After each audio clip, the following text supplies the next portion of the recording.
What's up, guys? This is Brave, and I'm back with another review of Love and Hip Hop Atlanta.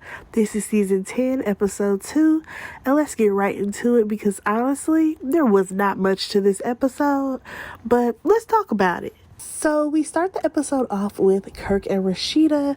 They are talking about their restaurant, right? Frost Bistro.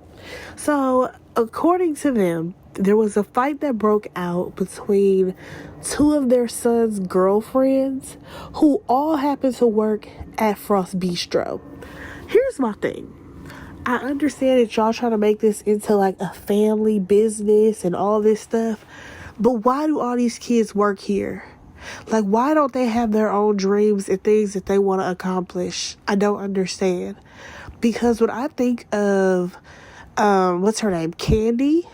Like, you know how she has the old lady gang or whatever? Her kids are not working there. Riley is not working there. Kayla is not working there, who is Todd's daughter. Like, no, you hire people who actually know what they're doing. Because last time I checked, their son Kai, he has to be like, what, 20, 21 maybe? Why is he the manager of your restaurant? Same thing with the other son. He's older than him, but they talk about he a floater. And what does that mean? Why did y'all hire their girlfriends? Is it cheaper to hire family? Y'all don't want to pay people? I don't understand. Also, the fact that you have Rashida talking about she don't want to micromanage people and how, they don't seem like they can get along. Again, why did y'all choose to hire all of your son's girlfriends? Like, do they have qualifications? Have they ever been servers before? Make it make sense. Because there's no reason that all those people who know each other that tightly work together. There's always going to be some type of problem. So, if anything, y'all need to hire people who actually want to work in the restaurant industry. Also, the fact that Kirk is over here going on and on about how, they're paying these people because they're family and how, the girls are not basically working. They're not talking to each other. And I'm just like, I don't even understand why you just can't fire them. Because last time I checked, if people are fighting in your establishment and they work there at any other job, you will be fired. Like, straight up. So that was pretty much what's going on with them. Let's just move on because honestly, it's irritating that this is going to be Kirk and Rashida's storyline. Like, they need to just go ahead and get off the show. But let's move on. So we actually meet a new castmate. Her name is Amaretta the Great, I believe. She is a female rapper, and I must say, she seems to be a very nice rapper. Like, it seems like she can actually rap.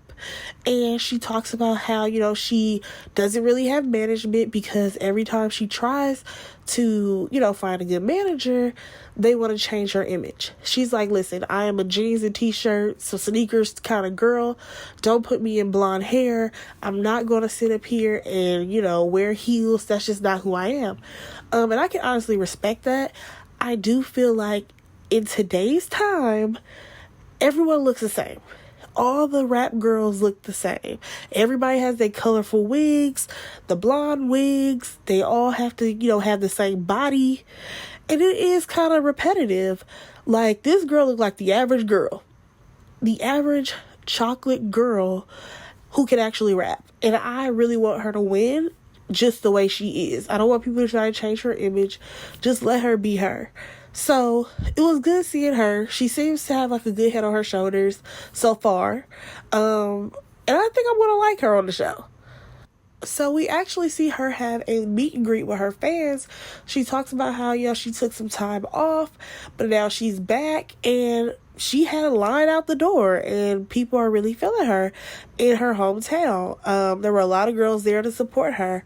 And one of the girls being there was young baby Tate. She actually came to her meet and greet, just for them to chop it up and, say they could possibly meet up another time, which we did see. And I actually like that. I do like that these new artists are becoming friends or at least friendly enough with each other that, maybe possibly they could work together or, just have a mutual respect for each other. Alright, so now we have Yandy and her Black Lives Matter segment.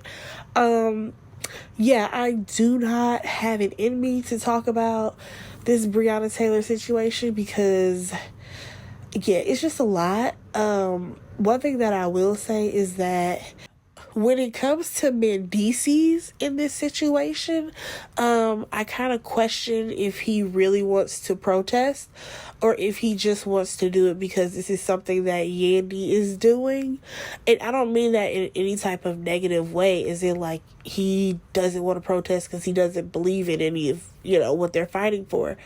I just feel like he has a different perspective considering he is on probation. So therefore, if he gets arrested at any given moment or anything like that, he will automatically be going back to jail.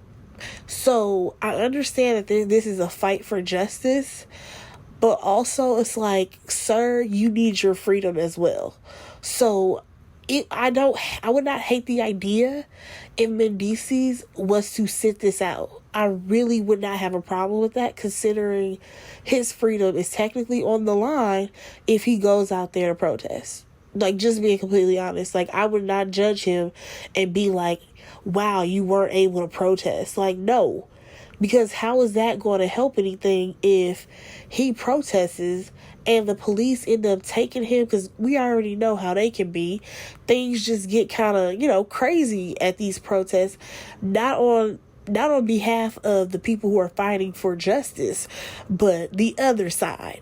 And I would just hate for him to ever, get arrested because then he's automatically going back to jail. Like, that's whack. But let's just go ahead and move on.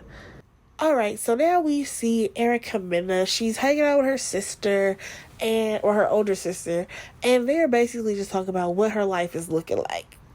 And how, her life with Safari is not that great because he still wants to be a big kid. Now, here's the thing. I feel like he's always been this way. Like, Safari, this has been who he is the whole time. He's just a big old goofball. So I don't know where she thought she was getting, like, some guy who was, just like super, what's the word I'm looking for? Sophisticated and all that stuff. That is not what you're going to get out of Safari. But next thing you know, she has to let her sister know that she is actually pregnant. Like I said in my other review, I knew she was pregnant when she had those sweatpants hiked up to her neck. Yeah, I already knew she was pregnant. So clearly we are going to see her pregnancy unfold. She has not told Safari yet because clearly they have been getting into it a lot. So we'll see what happens when she finally tells him. Alright, let's move on because we have Kirk. He is meeting with, I guess, his financial advisor or something like that. Doesn't really matter. Here's my problem. Kirk went in there to listen to what this man has to say about the business, right? So the man starts up about how, you guys have a lot of spoilage. So we need to go ahead and fix that. AKA, your food is rotting because you're not selling it. Okay? There's not enough customers for the amount of food that you guys have been placing orders for. Therefore, either you order a lower amount or you get more people in your establishment. That was where the guy was going. I have no idea why Kirk started talking about these dang on kids, as he call them, aka full-grown adults who should know how to conduct themselves at work fighting. I'm like, get Kirk off my screen because that is not what this man was talking about. And you keep talking about we need to get these kids together because this is a family establishment and blah, blah, blah, blah, blah. It's like, how about this? You fire all of them and get people in here who actually want to work. How about that? And also, I don't even understand why we are sitting up here playing around with the Frost Bistro while Kirk is over here talking about because, we have this business and you guys get to do whatever you want to do because of it. I'm sorry. Let's go ahead and rewind because he's basically saying that because of this business, these full-grown adults can do whatever they want to do, I guess with their spare time. Here's the thing. You and Rashida wanted to have a restaurant. That does not mean that these kids want to have a restaurant, first of all. Secondly, how much are you paying them for them to do whatever they want to do? Because unless you paying them like $40 an hour, sir, get out my face. Stop acting like you really out here paying these people that much money that they can really thrive on it. Cut it out. All right, now let's go ahead and move along because we have Amaretta. She is in the studio with young baby Tate. And, I think she came and visit her. And they're just having, like, a good, like, girls' conversation. And I'm here for it. Young baby Tate talks about the guy she's into. I think his name's, like, Guap Dad 4000. I don't know that man. I did see his pictures from the one that they posted on the show, but I don't know who that is. I have never heard a song by him either. But I did like to see the genuine friendship start to bloom with Amaretta and young baby Tate. So hopefully they will continue that and not get into like catty arguments, because that's lame. So you guys, out of nowhere, Carly Red pops up because she's going down to Kentucky so that she can go protest as well. One thing I will say is that she did look really nice in her confessional. She did. But let's go ahead and move on. So we get back to Amaretta, and we are actually diving deep into her life because we are learning more about her relationship with her mom. And actually, she mentioned when she was talking to young baby Tate that her mom used to be her momager, but things, got real sticky in that situation and she had to fire her. So we learned that Amaretta has actually released a song where she talks about, her life growing up, and her mom thinks that she dissed her, when really Amaretta is just speaking from her perspective. Basically, Amaretta says that her mom, she met a guy and she would put this guy above her children. Now, that is not a story that is new. We have all heard that type of story. Whether it be from a family member who has done that, or some people, their own moms have done that, or just women you've heard of in general. And those types of stories really piss me off because actually I can go on a whole rant about that, but I will save that for another time. When it comes to Amaretta's mom, though, she denies it. First of all, she denies it. And secondly, I just feel like she sees things a different way than how Amaretta sees it.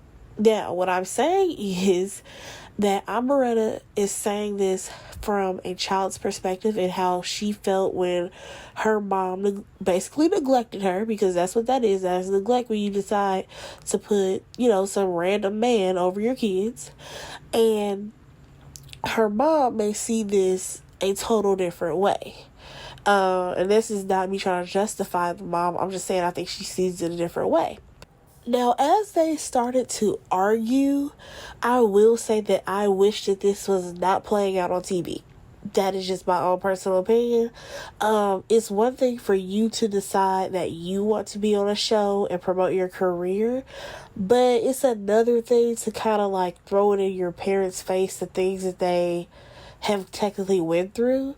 Like, I honestly did not like the fact that Amberetta was like, well, he was abusive and he did this to you and he did that to you. I'm just like, yeah, I understand that, but I don't know if that is the story that your mom wants the world to know about her.